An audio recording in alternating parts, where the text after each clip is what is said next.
You are listening to the MS Power User Podcast. This is episode 35, recorded Thursday, February 16th. Each week on this show, we discuss the latest news about Microsoft, including Cortana, OneDrive, Office, Azure, Bing, Skype, Surface, Xbox, Windows, and plenty other stuff. Today, we're going to dig into the Windows Mobile market share. There's a long-awaited app coming to Windows Mobile Store, which is still in private beta. We're going to cover why it can take up to 24 hours to enroll in the Windows Insider program. There's a new automobile manufacturer which has chosen to work with Microsoft on their telematics. I don't know how to say that right. We get to talk about the greatest feature in the latest Apple products. Yay! Skype for Android is getting some new features, but you may not be getting them. And lastly, Andy has a whole bunch of awesome Xbox stuff that I'm not qualified to even announce in the beginning of the show. My name is Vernon E.L. Smith. I'm joined, as usual, by Andy Bennett. Hi, Andy. What's up, buddy? Hey. How's it going? I'm in a pretty good mood. I'm doing all right. Today has been a crazy day spent at home with crazy children, but it's okay. That sounds like fun, though. Not bad. That's all right. This week has been a pretty good one for me so far. I put it up on Twitter, but I got an exercise bike, so getting back in shape is fun. Yeah, but you're not old. You are not quite yet 2 decades old. You should go outside and yeah. Oh man, you do not know Ohio weather. It is impossible that out here, because the second it warms up, that's of course after all the snow has fallen, so it's just time for the ground to turn into mush. Then by the time that dries up, it's time for more snow, and the cycle repeats. It's a mess. So you pretty much have indoor exercise or no exercise during winter here. All right, fair enough. Is that it? Everything else good? Yeah. Everything else good with you? Yeah. Yep. Not really too much of note going on lately. That's good. I mean, yep. That's... no news is good news sometimes. Exactly. All right, well, let's fire this up. Our favorite topic, Windows Mobile, or Windows Phone, and of course, the lovely topic of its market share. We'll head back in time 2 years, and everything will be all right. There were times where in European markets, there were 10% market share. Windows Phone having 10% market share was reasonable. It happened. And there are even places, I think Italy and Spain, for example, where 18% market share was actually the thing. I mean, that's what Windows Phone had. Doesn't mean that was necessarily for a very long time. It could have been very low, quality handsets and what have you. And of course, those were the I'm cherry picking numbers here, obviously. But overall, Windows Phone market share has declined sadly and drastically over the last 3 years here. And it's sad for me. And maybe it's not as sad for Andy, but it's something that is disappointing to me. And I don't know. I hate talking about this. It sucks. It's a little disappointing for me as well, because honestly, like from my usage of both Windows Phone 8.1 and Windows 10 Mobile, it honestly is a really good operating system, even if it is in dire need of some improvements. Like the worst change, I think, from Windows Phone 8.1 to Windows 10 Mobile, again, for my usage, is things in Windows 10 Mobile really felt a lot less fluid and a lot more clunky than in 8.1, especially with the move to hamburger menus, which wasn't really handled that well. I mean, My main sticking point here is the fact you can't just swipe in from the side on most apps to open them. On the MS Power User app, you can, and that's what makes it one of my favorite apps for Windows 10 Mobile. But for most apps, especially the ones that Microsoft's made, you're not going to get anything if you start swiping in from the side.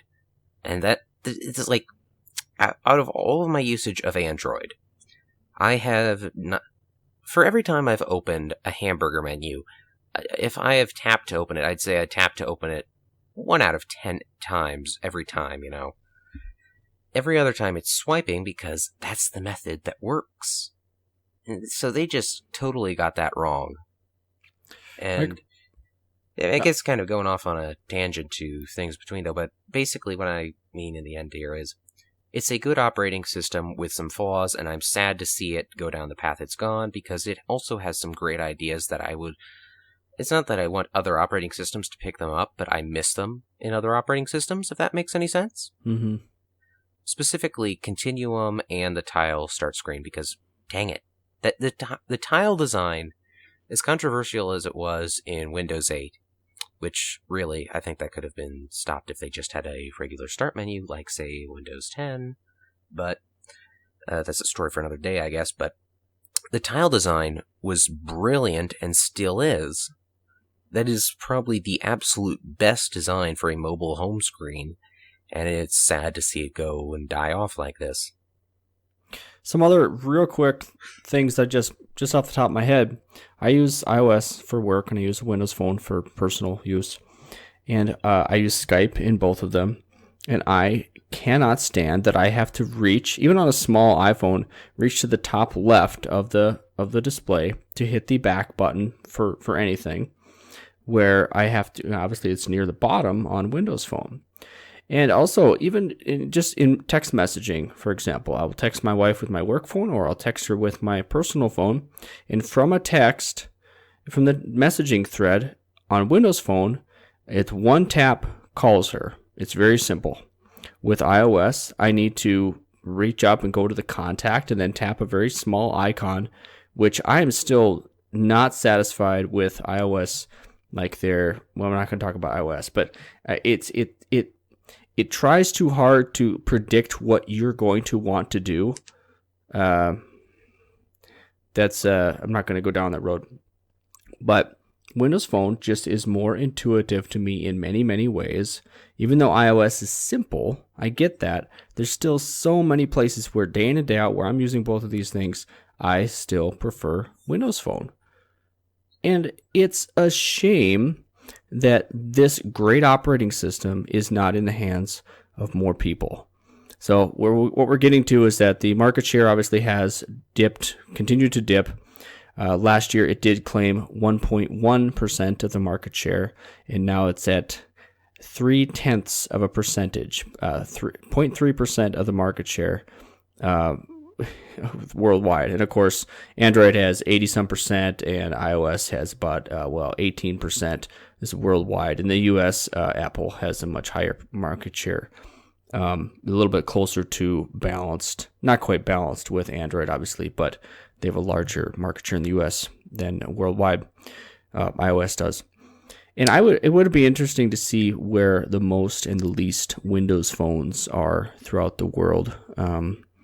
Whatever. Yeah, I would say that a lot of the budget Windows phones are probably still being used out there somewhere in some, maybe not a developing market, but an area where there's not as much money to go around.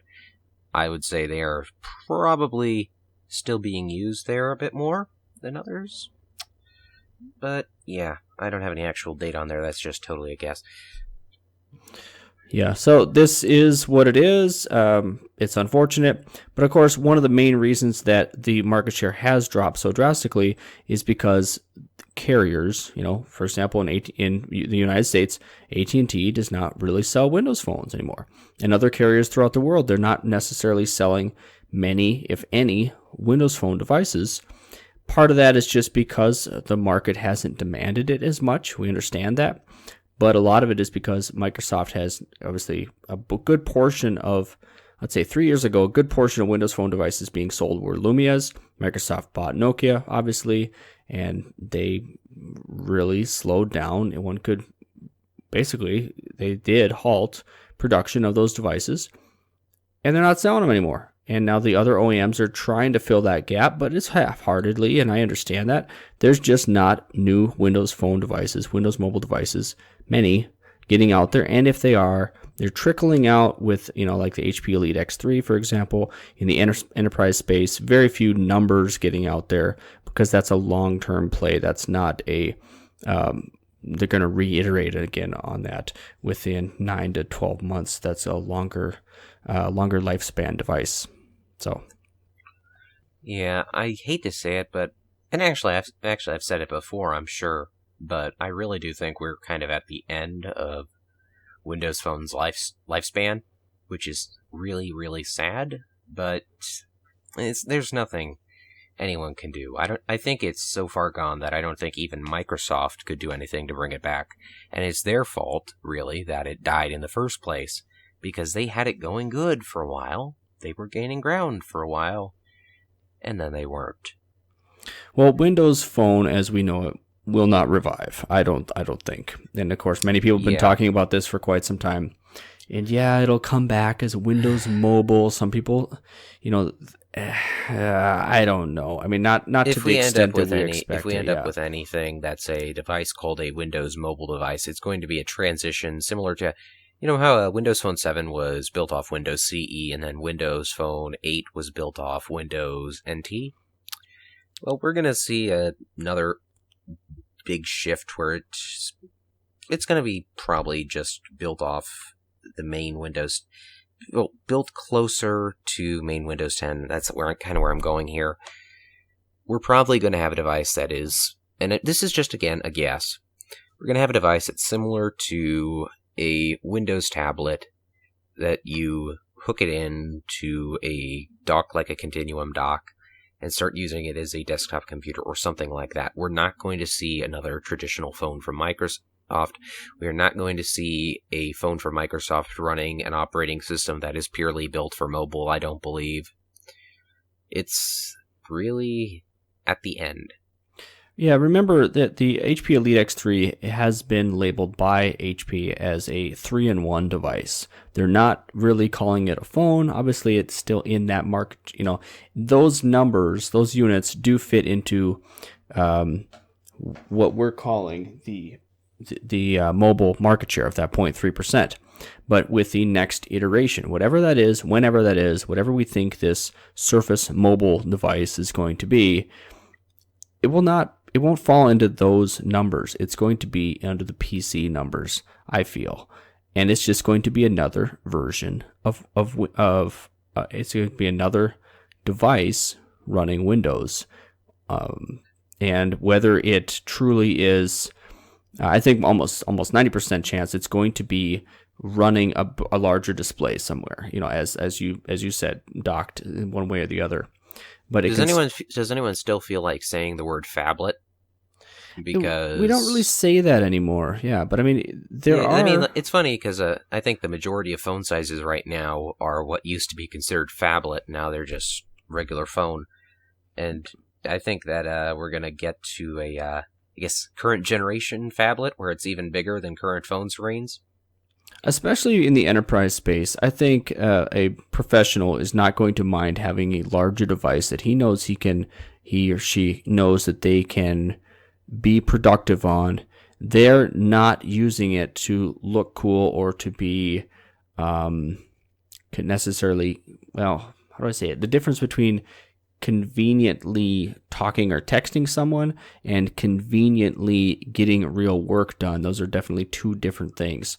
And I think the latter is going to have much more pull with people going forward as people are computing more mobilely, now and in the future. And so I think 6-inch display, 6 to 7-inch display is certainly not unreasonable. And I think that's what we're going to see. Yeah, it's funny. I was going to say maybe it'll be like the size of a notepad, and then I pull out the notepad next to me and put it on top of my phone and realize that my current phone is actually bigger than a notepad. So, whoops. Yeah. All right. Anyway, horrible market share. We know that from Windows Phone. That's what Windows Phone has. It's not getting any better. It's gotten a lot worse. Moving on. Tell us about an app that's coming to Windows Phone.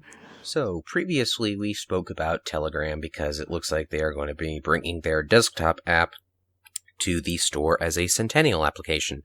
And so, there has been talk of a UWP Telegram app for a while. We don't really know if or when it's going to happen. But we do know that they are working on a private beta app for Windows Phone 8.1, oddly enough.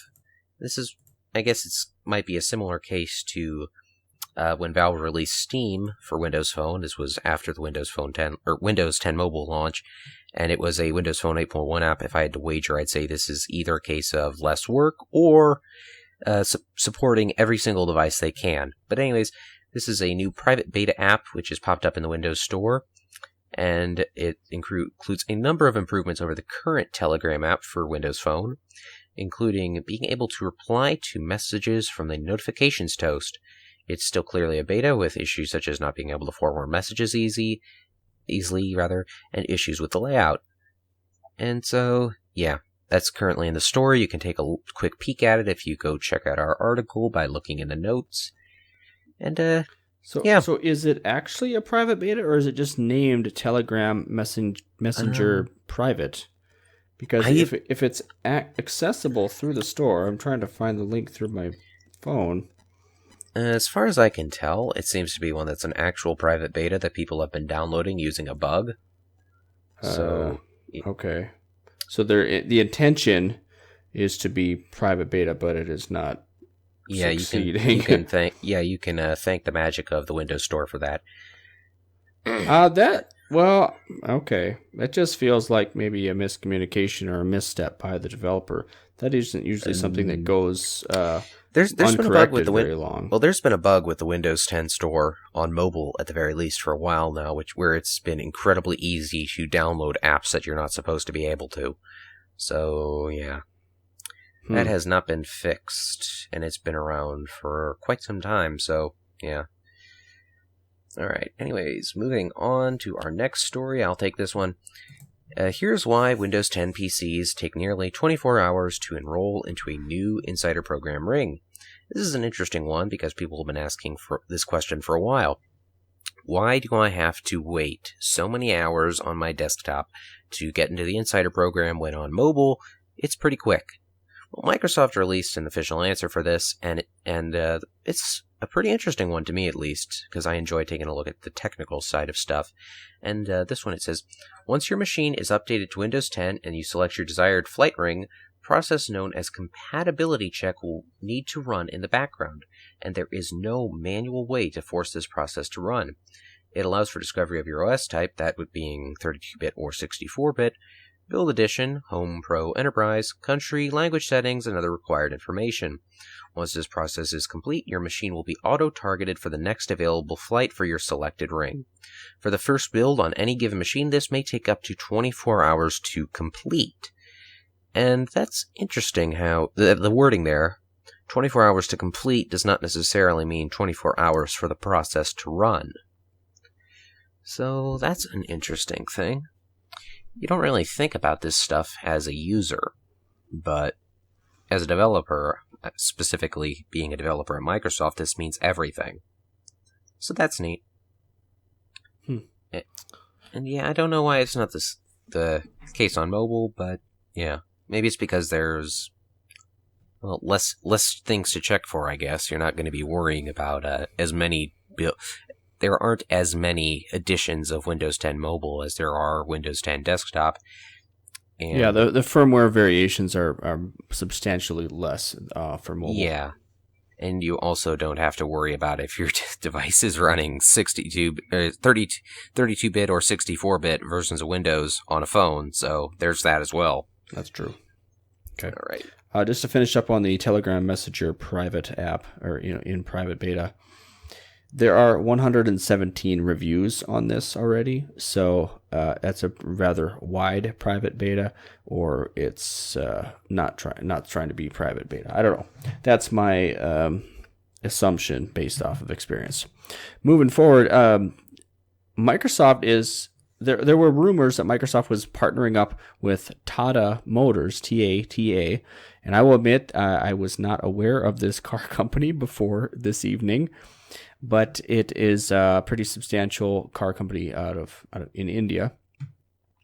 But first of all, vehicle owners, based on their profile and location data, will be able to receive proactive point of interest, shopping, and route assist recommendations, which would enable them to achieve more on the go. This is off of the blog post here. Preemptive service alerts based on vehicle health data will enable owners to avoid costly downtime en route on planned road trips. This is not really a concern that I think of much in the U.S. If I drive 4 or 5 states across, a 500-mile trip, I just make sure I, got my oil changed and air up make sure the tires have adequate air pressure. I don't really go through a whole rigmarole of preparing the vehicle, but maybe that's just a cultural thing. I don't know. And I don't go out of my way to get oil change before. Using another thing here, using industry-leading firmware over-the-air and software over-the-air update protocols. Key vehicle settings can be updated remotely over the cloud. This will help cloud-based diagnostics and the ability to use insights from vehicle data to prevent warranty and recall issues and offer new services that improve user experience. Obviously, this is more the futuristic type of telematics instead of just, I'm streaming Sirius radio and Microsoft is helping me with the UI to control that. This is literally software, connected software and firmware for your device, which in this case is a motor vehicle. Lastly here, by capturing, analyzing, and acting on live road conditions, vehicle owners will be able to increase safety, optimize vehicle performance by avoiding roadblocks and rough terrain. By unifying navigation, data elements like maps, weather, traffic, and parking solutions can deliver optimized routing and location-based services to vehicle owners. This sounds an awful lot like Waze or Google Maps. I mean, this is something that we've been doing for quite some time, but to have that built into the vehicle is obviously the next step, and it makes a lot of sense. I just think of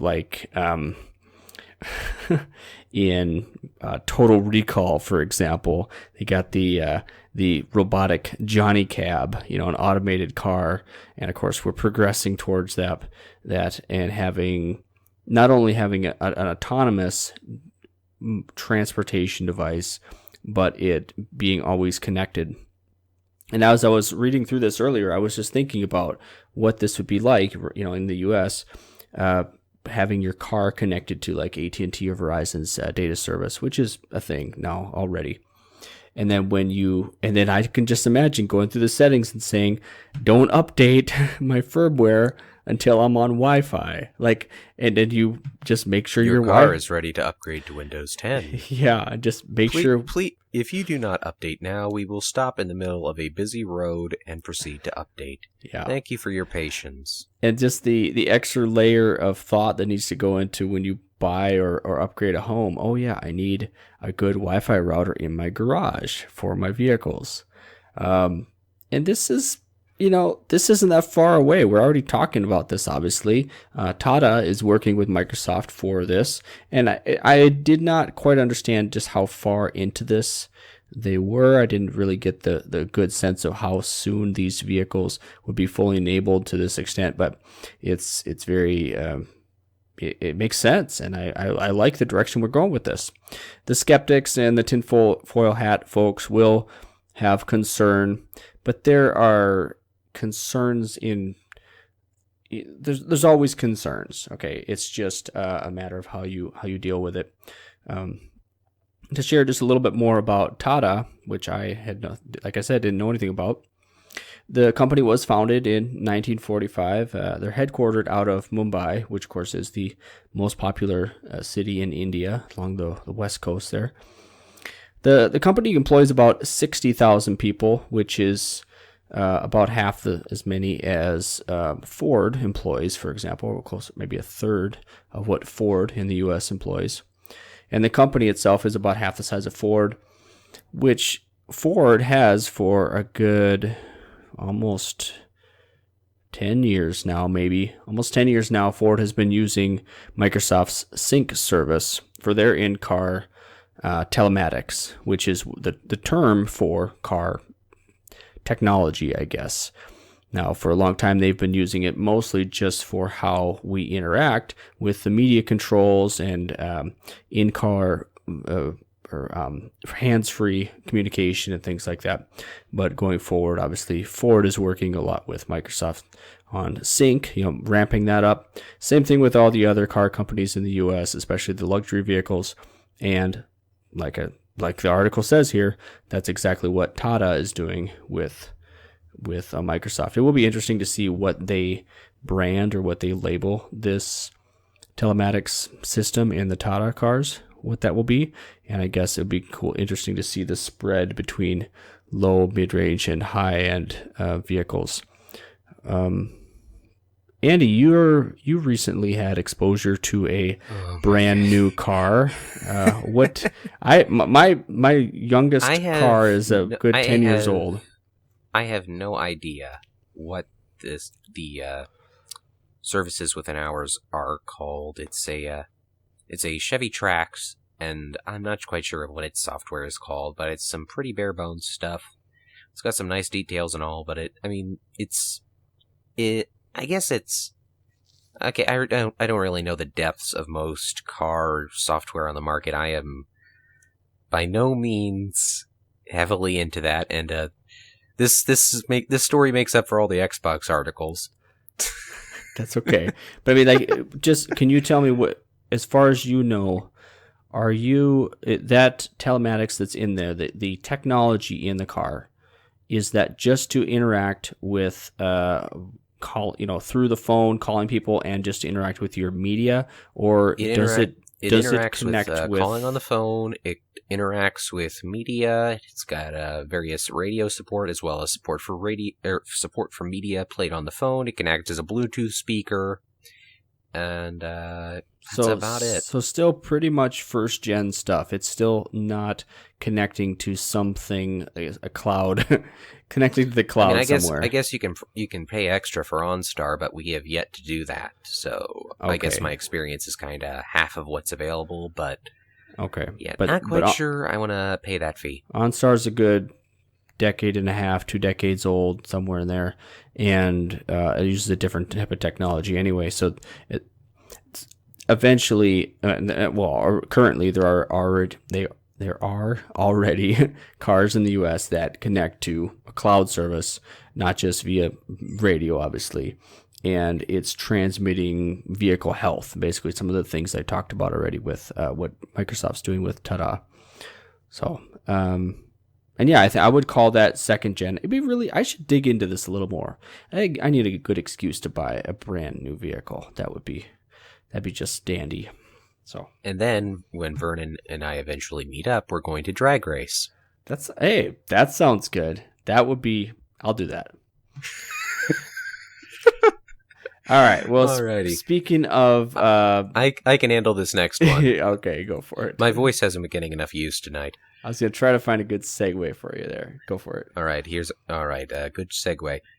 Now we're going to talk about a platform everyone here hates, but we end up talking about it anyways. That works. That'll work. Apple's latest MacBooks feature something called the Touch Bar. It replaces the function keys. I really think it's a bad design choice, but that's a story for another day. It's something that apps can interact with and completely replace whatever the function keys were with little buttons that are totally the app's own. It's a cool idea, I guess. I dislike it because I like the function keys kind of always knowing where they are and not having to look at them. And I think the best part of a keyboard is when I don't have to look down at it. So dynamic design kind of messes with that. But anyways, now the Office suite on Mac does support this. And this is currently, rather than the entire suite, it's currently Word and PowerPoint that's supported right now, with support for Outlook coming at a later date. And on Word, using the touch bar will allow users to enter Word's focus mode, which allows user to focus on the content and remove other things like the ribbon and stuff like that. From there, users can use the formatting buttons of the touch bar to edit their text. For example, you could change the font style to bold, italic, underlined, strike through, etc. As for PowerPoint, it's similar to Word, but it will show a graphical map of all the layers on a slide on the touch bar, which you can then reorder right from it. Excel, on the other hand... I guess I didn't notice there that it said it had Excel support right now. Excel gives you access to recently used functions in the touch bar, which can be quite useful if you are an Excel power user. In addition to the functions, users will also get access to cell colors and recommended charts on the touch bar. So that's a neat idea, although again, not really big on having to look at a keyboard. But yeah, if you dropped a couple thousand on the new Mac, enjoy. It is a neat idea, and yeah, Microsoft's usage of it shows that there's some cool stuff that can be done with it, but I am still not sold on it, and it's not just because it's Apple. I mean, I've been ready to buy an iMac for a while now, aside from the price, but just, man, I don't know. I'm not the biggest fan of that. Well, I think this, along with, for example, the Apple Watch OneNote integrations, is another example of where Microsoft is so on the ball when it comes to getting their Office products, getting the features. How do I say this? The iOS features built into their Office products. I think it says one of two things: that they really, really care about Apple, okay, or that the people using Apple products really, really care about Microsoft services. And I believe it would be the latter. If it's a pure business decision, it makes sense for Microsoft to get those features to the people that are using them a lot. I'm sure there's numbers out there of how many people are using the full Office suite on a Mac, but it's not insignificant, obviously. And they put in the time to build this now. Okay, have this functionality, taking advantage of the touch bar, doing it now, and just spend a little time updating it as things go. It's going to take them the same amount of time to develop it anyway. Might as well do it right away and get it out there for people, be on the leading edge with it, and show how Microsoft is not discriminating necessarily. They're just trying to provide a good service for people, no matter the hardware. And oh yeah, for sure, makes sense. I mean, it makes us a little bit envious. Oh yeah, but it makes sense. I'm not really envious of the touch bar design, like I said. But it's like I do think Microsoft's interpretation of it's pretty good. I just don't like I said, I don't like having to look down at a keyboard, and I don't like dynamic buttons. I am still, I guess I'm a stick in the mud for thinking that it's something that's really just frivolous, and you'd be better off sticking to function keys. It's just them trying. They never did make a touch display for these devices because the OS won't handle it, and this is sort of making up for it. I mean, whatever. Yeah, there's plenty of other people who can comment on this better, so I'm not going to continue. So all right, moving forward into Skype, which of course is another Microsoft service which is on everything. And we're using it right now. Yeah, and it we've said lately that it's still a little bit frustrating, but overall quite reliable, and really is my go-to right now for a lot of things. Well, anyway, the Skype Insider, which I signed up for like in November and really don't recall anything changing. I think just to begin with, it was an iOS app. They said they were, well, whatever. I didn't see the needle move on any of that. But the Android app, the Skype app for Android, does have some design changes and basically bringing it up to parity with the Skype preview that we see with Windows and with Windows 10 Mobile in a few different areas. Nothing spectacular. In a couple areas, it's a little bit ahead of the curve. For example, Bing is integrated right into Conversations. It has a dedicated tab on the chat UI that'll easily let you search anything on the web. And once you've got something, then you can share that result easily. And of course, Giphy is in there. You can share animated GIFs. That's built in on iOS already, if I remember right, or maybe that's the WordFlow keyboard does an awful lot of that too. So I forget if that's the keyboard or the app. And there's also a new React feature. Basically, it's letting you react to a message in a conversation, and this would be with emojis. I have not tried this out, and I'm having a difficult time necessarily I haven't tried it out either. That. But I do find it kind of funny that this is like the third Skype app for Android that is currently being updated, because right now you have Stable Skype, you have Skype Mingo, and now you have Skype Preview.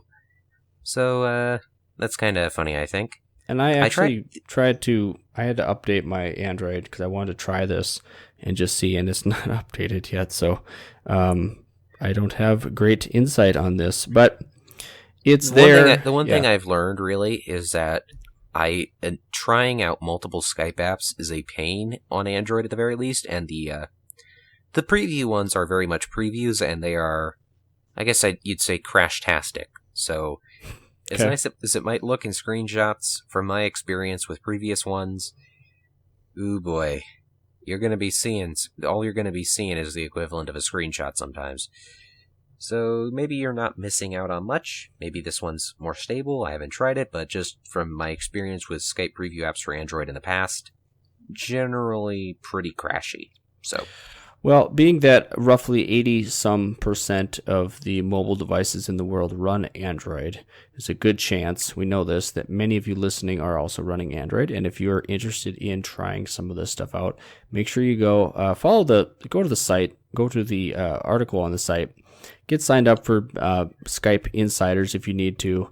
Although I think you can just install the app. I didn't get that far because my phone is... Let me take a quick search in the store. Yeah. And but I should be able to find it.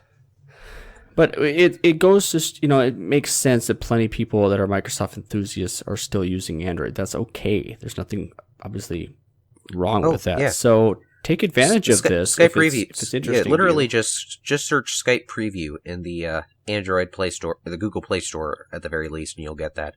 And I'll install it just for Vernon to see how broken this thing gets. I'll get it by tomorrow. Once this thing finally updates and I get this thing. I need a new phone. You can donate me an Android if you really want.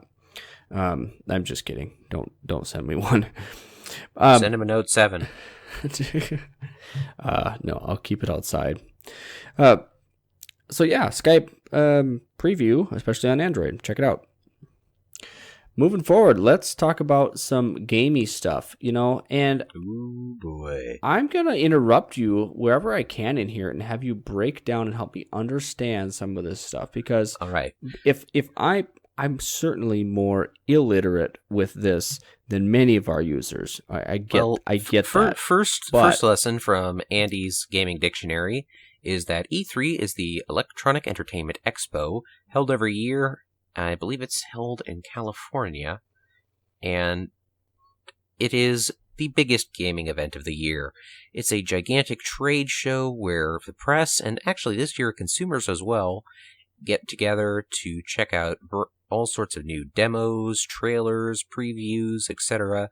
for the games that are coming out either this year or next one. Sometimes you'll see trailers for games that are 3 years down the road, and honestly, it is one of my favorite events each year. So is E3 the top of the gaming events of the year? Is this the big one? Yes. Okay. There's some others like GDC, which are also pretty big, but none of them are near the level that E3 is. And this one's always in the same place? I mean, like CES is always in Vegas? I am not sure. Okay. I honestly never really paid much attention to it. Doesn't matter. We're not going. Since I was never going, I never looked. Yeah.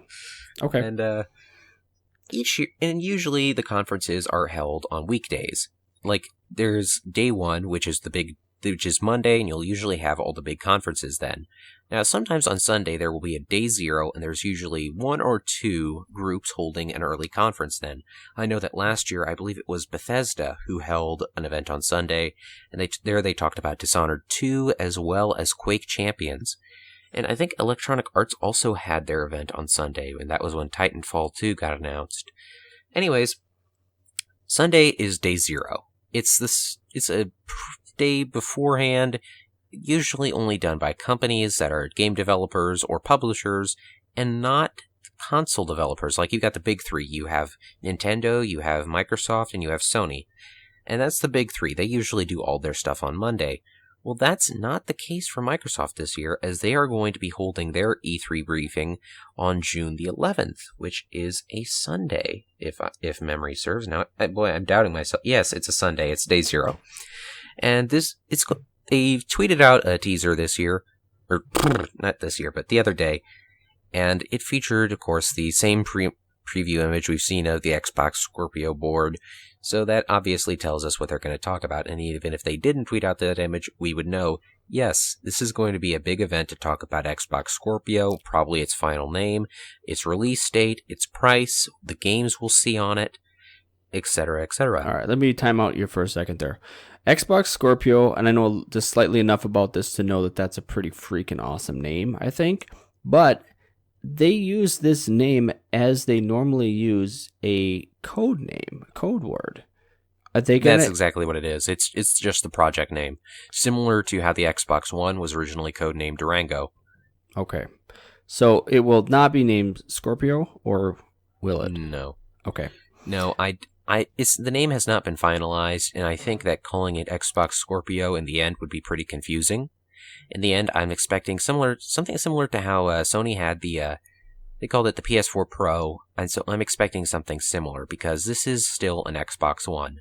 All the games on it run the same on well, not the exact same, but you will run the same games on an Xbox Scorpio and an Xbox One, or Xbox One S.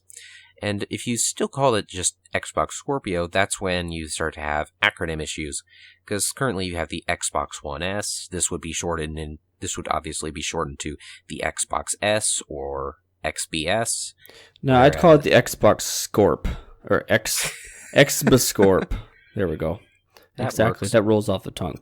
So the Xbox Scorpio has been, as we understand it, well, as a layman, I kind of understand this as a hybrid between a gaming console and a gaming PC. How far off is that? Well, it's in terms of power. You're going to see significantly higher power in the Scorpio, which, a lot of people are saying right now that it's going to be comparable to a gaming PC. And it's not exactly a hybrid, I don't believe that. You're not going to get a Windows desktop user interface. You're not going to have upgradable hardware. You're going to have a console, same as it's always been, except it's going to be much higher spec. It's going to be capable of running virtual reality. It's going to run games at native 4K, and it's also going to just have higher graphical fidelity. It's going to have higher graphical fidelity in general. So there's that. And the interesting thing to me about them holding this event on a Sunday, I was trying to figure out originally, what's that for? And then Ryan McCaffrey, who works for IGN and does the Unlocked podcasts over there, great guy with some great interviews and just a great host in general, highly recommend checking his stuff out. He stated that he believes that this change is so Microsoft has the day all to themselves, and I think that's a spot-on guess. Because you see, what usually happens is that on Monday, for the past couple of years, I believe that Microsoft's conference has been the first. They had their conference on Monday, then the discussion shifts away from Microsoft to Nintendo. Then it shifts to Sony, and Sony will dominate the rest of the week, because, in general, Sony's press conferences, I believe they're structured the best, which Microsoft's structure last year wasn't that bad, but Sony's is purely about the games. You've usually just got a bunch of trailers back to back, and they're all usually very exciting trailers, very good PR there, and they dominate the conversation for so much longer than that. And this gives Microsoft a few more hours, or rather, gives them a whole day, rather, as they're going to have this at 2 p.m. Pacific time / 5 p.m. Eastern time, and that's much earlier than I remember Sunday conferences usually being. Like, I think the earliest one I can remember, the Bethesda one, I think that was 7 p.m. Eastern, because I still remember all of them being held after sunset, and sunset in summertime around that point, it's usually pretty late. So in June, it's almost 9 o'clock, depending on where you are. Yeah, so maybe it's even further back than I'm thinking. So, but Microsoft's going to have, like, assuming Sony's conference time doesn't change too much from the usual nighttime one, they're going to have basically a solid 24 hours of potentially dominating the conversation, depending on what Nintendo shows off, which usually I don't remember many Nintendo press events taking the world by storm for too long, but the company's been in a slump for a couple of years, so I guess that's unavoidable. And so yeah, that's a real interesting thing. It also shows that Microsoft has a lot of confidence because they announced an event in June all the way here in February. So I'd say that shows that they have faith in this. They are very positive about their product that they're going to show off. They have high hopes for it. And really, the Xbox team over the past couple of years has had just that, a lot of hope. And they've had a lot of pride in what they work on, and they are very proud to work on what they work on. And I think the Xbox team, aside from, ignoring a bunch of other stuff, and just focusing solely on the system and the operating system itself, that team has had a lot of pride, and it's deserved. They are a very good team working on always improving their product, and I applaud them for that. It's kind of a follow-up question to this. With the Xbox Scorpio coming out, are we expecting, is it just a given that there will be new games that are maybe exclusive to Scorpio, or at least taking advantage of it? They've stated that no games will be exclusive to Scorpio, and that's where more of the comparisons to the PS4 Pro come out. The PS4 Pro, the way it works, and while Microsoft hasn't explicitly stated this, I don't believe, it might have been, but I might have missed it, that games on the PS4 Pro, you insert a game, and for some games, like the latest Deus Ex release, Mankind Divided, it has an update for the game that enables higher quality graphics just on the PS4 Pro. And that's what I fully expect for Scorpio, really. You'll see games that run at higher visual fidelity, higher frame rate, and higher stability on the Scorpio, but you will also be able to play all those games on your regular old Xbox One, but it's probably going to be the equivalent of low graphics settings on PC. And that doesn't sound too great to some people because, well, really, just to kind of go back a generation, Call of Duty Black Ops 3 released on the Xbox One, and its graphics that are so low quality and abysmal that they are just awful. And that's what some people seem to fear the original Xbox One is going to get stuck with, but only time will tell. Okay. Moving on, Halo Wars 2, which comes out, well, the day that we release this podcast. Halo Wars 2 will be out for people who purchase the Ultimate Edition. Standard owners will have to wait till, I believe, 21st, I think? Anyways, Ultimate Edition, which includes a couple other bonuses like a remastered version of Halo Wars 1 that comes out tomorrow as of recording time, and today as of release time. And it's not going to get a physical PC release in the US like previously announced. European gamers will be able to pick it up, but as for US, they are out of luck. And this is kind of sad. The PC physical release was not only interesting because it would be the first time that a Windows 10 only game has gotten a physical release, but it also, aside from having a really nice box, really nice quick start guide, and just being a cool collector's item, it also activated through a digital code on a card, and it featured 4 CDs to install it, so you wouldn't have to worry about wasting your bandwidth if you're on a cap like me. Excuse me. And that activation code was basically the same function-wise as purchasing a code on, say, Amazon. You go to activate that code in the Windows Store, and it acts just like a digital purchase of the game, so you still get Xbox Play Anywhere. And so you get an Xbox One copy of the game through a physical PC copy, and that was a neat enough idea for me to think, hey, maybe I'll pick this up. And especially since I'm a Halo fan in general, that would be a cool collector's item, I thought. And nope, just for Europe. Well, aside from the bandwidth issue, which I do understand, but we continue to have better internet connectivity, okay, both in price and availability. Well, I'm capped at 400 gigs a month, and most games now. In fact, I'm not sure the Halo Wars 2 size, but most games 60 now are to 80, I suppose. Yeah, probably around there. Most games now seem to be at the very least 50. Mm-hmm. I mean, there's a couple that are 30, but let's see. Taking a look at it on actual store. Let me see if it says here. Well, I do. It's not telling me. Okay, I do understand that aspect of it. I get that. But aside from that, installing a game or software on your computer, this is how we've been doing this as long. decades. Okay, I cannot think of the last time I bought a piece of software that had a disk. Okay, now and I understand this is, there's a lot to it, but even if you install what is it called? Halo Spartan Assault, which is a mobile game, but I think it's also played on the desktop.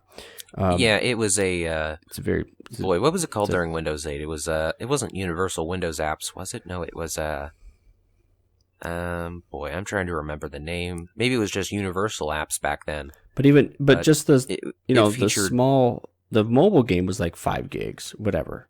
But it was maybe like 500 megabytes or around there, I think. I'm thinking of a different Halo one, because I actually did play it on the mobile, either Spartan Assault or one of the whatever. Spartan Strike. Maybe Spartan Strike, yeah. Point being that this is still you just download it, like you just pull it out of the store and it's there. Digital distribution has been the way to go for PC gaming since Steam took over. And even now, you go to buy physical copies of games, more often than not, there's not even a disc included, or if there is a disc, that disc is quite literally a Steam installer that includes a code for the game. And I'm not a fan of that, really. From a consumer side, I think that's pretty bad, and also from a preservation side, because no service lasts forever. But that's, again, the third time I've said this today, but I guess that's a topic for another day. But yeah, I do kind of think that maybe this is a case of they're only going to release it in a territory that actually purchases physical copies of PC games, because I do know that sales of them in the US are not that great. Also, how many people now still have a disk drive in there if they have a newer PC? My PC is not new, but in many of the whatever, that's a common for gaming PCs at the very least. You're going to find a lot of people with disk drives, potentially because a lot of them want to play some older releases they have. Like, I've got a copy of a Transformers War for Cybertron sitting right next to me, physical PC copy, and I don't want to lose that by getting a computer that doesn't have a disk drive. Of course, I could always pick up an external one as well, but you get the idea. Mm-hmm. Okay, well, I see how this is progress, and I also see how it is frustrating, and there's a bit of nostalgia, just like people want to continue to plug in their headphone jack to the new iPhone, for example. Anyway, what else you got for us? All right. Next one is that the Forza franchise has passed 1 billion in retail sales. That's for the entire franchise, dating all the way back to the original Xbox, which, boy, when I wrote up this article, I've been thinking, dang it, I really want to boot up my original Xbox and play some more Forza, because the original Forza Motorsport is still excellent to this day, and the entire franchise is really good, I think. Even if I'm not the deepest into simulation racers, I do love some Forza here and there. I want to say that Microsoft obviously has several billion-dollar business units. Now, this isn't $1 billion in a year, but it's still pretty incredible how a game franchise can be such a moneymaker, a long-time moneymaker for Microsoft. It's exciting, I guess, even from a non-gamer type person.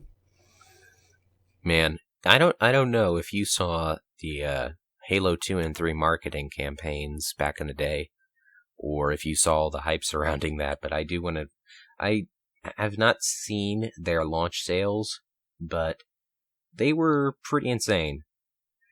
And it's also a fun read if you want to look back on some of their marketing stuff and the hype surrounding it. And anyways, this says that it surpassed 1 billion in retail sales last December. Over 14 million players played Forza games on both the Xbox One and Windows 10 in that month, and Forza Horizon 3 sold over 2.5 million units as well. And this leaves Forza as the highest-selling racing franchise of this console generation. So that's really, really cool. In fact, as I think what other racing franchises there are, I will say it doesn't really feel like there's much successful competition anyways.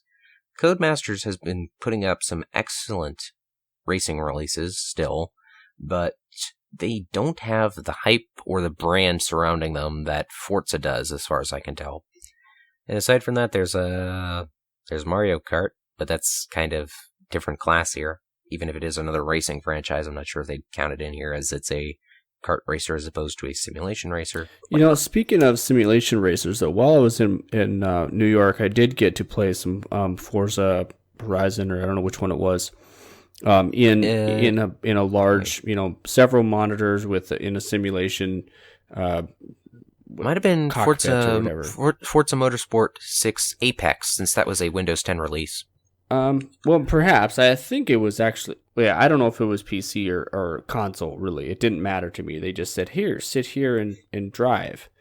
And I did. And I like driving, and I like driving fast. And I've actually had a couple vehicles which allow me to go faster than I should, substantially. And I drove... There's some local policemen who are listening to this podcast intently right now. Yeah, I'm an old man now. I stay at the speed limit. But I should say that I had a relatively poor experience in this simulation, or cockpits, or whatever you want to call it. It's something that I didn't. I don't want to say acquired taste. Rather, it's something where you definitely need to work at getting good at it. I'm still terrible at Forza, which is why I don't play it too much. But I still enjoy really doing some of the time trial stuff and just enjoying a nice leisurely drive around New York as I crash into walls repeatedly. Yeah. See, I was there's obviously positive feedback in the controls, and I was expecting for that to be even somewhat slightly close to realistic, and whatever, I'll just say maybe the main franchise is fairly realistic, so maybe we're playing Horizon, as that's the less realistic of the two. Well, it was the one in the main Microsoft store. Whatever they were trying to show off, I would imagine would have been one of the better one. It was November or October. Yeah. Might have been Horizon 3. I think it came out around then. So yeah. I'm not going to dwell on it. I'm just saying that was my limited experience, or my exposure to that. And speaking of racing games, both Project Cars, which is a racing game, and Star Wars The Force Unleashed, which is not a racing game, have joined this month's Games with Gold lineup. We have entered the second half of the month, and so, of course, it's time for the second half of Games with Gold. And, yeah, both of these are pretty good games. I haven't tried Project Cars out yet. I've seen some gameplay. I've seen some friends play it. I haven't gotten behind the wheel there myself yet, but it's worth noting that the digital version of it comes with some extra content not found on the physical release, so even if you already own the physical release, might be a good idea to pick it up on Games with Gold. And then to wrap up the Xbox news, you can now get Titanfall 2 for $25 US. And it's one of my favorite games from last year. Definitely worth that price. I paid $35 for it, and it was worth every penny. So yeah, I kind of have a feeling the game was a bit of a flop sales-wise. Stuff wasn't looking good when I saw initial reports. So seriously, pick it up. It's great. Ton of fun. Not that much to really go for. I mean, it's not going for that much anymore. And it's got good multiplayer. It's got an excellent single-player campaign. Easily the best one I've seen in a first-person shooter in years. And yeah, go for it. Nice. What do you got for an app this week? All right. This is the first app of the week we've done in a couple of weeks, as I've been trying to figure out the format and exactly what to do. Didn't know if I should do anything that was exclusive to mobile or exclusive to Xbox or exclusive... Well, we've done a couple of things that were exclusive to PC. And also just finding an app in general has gotten harder and harder, as there's a lot of low-quality crap in the store you gotta sift through. And I hate to say that, but that's just what it is. And I actually did find a real gem lately, and this one is an Xbox One exclusive. It is, well, the entire purpose of it's for the Xbox One, and many of you will know that the Xbox One's theme options are, by default, really lacking. Despite the fact the system has a OneDrive app, you can't go into OneDrive and say, okay, I want to set this picture from my camera roll as background. No. You need to put a file on a flash drive and attach that to your Xbox One, and then download another app to go put it on as a background. And I think that's just beyond dumb. You can also choose stuff from your achievement art, but that's also pretty limited. And then there's an app called Theme My Xbox comes along and offers themes that not only work with parts of the Xbox One's user interface, there's also a great selection of just plain wallpapers for the system, all handled and downloaded from within the app, and it's fantastic. And it really makes up for the abysmal default theme options, and I can highly recommend checking it out. You can not only find the link to it in the store in our post, although for some reason Microsoft still doesn't seem to let you queue up apps to download on your Xbox One from there. So just really search the store on the Xbox One for Theme My Xbox, and you will find it in there, and it is worth the download for sure. You can set certain themes and wallpapers as favorites, so you can go back to them, switch between them regularly. They've got a great selection based around shows, comics, and movies, as well, of course, games, and I can highly recommend checking it out. Nice. Everyone likes customization. That's about it, everyone. Andy, I had a good time, man. This was a good episode, absolutely. I think. This was a really fun episode, and you need to interject during the Xbox section more often because that was fun. I suppose. Just revealing my continued and deepening ignorance, I suppose. Hey, no.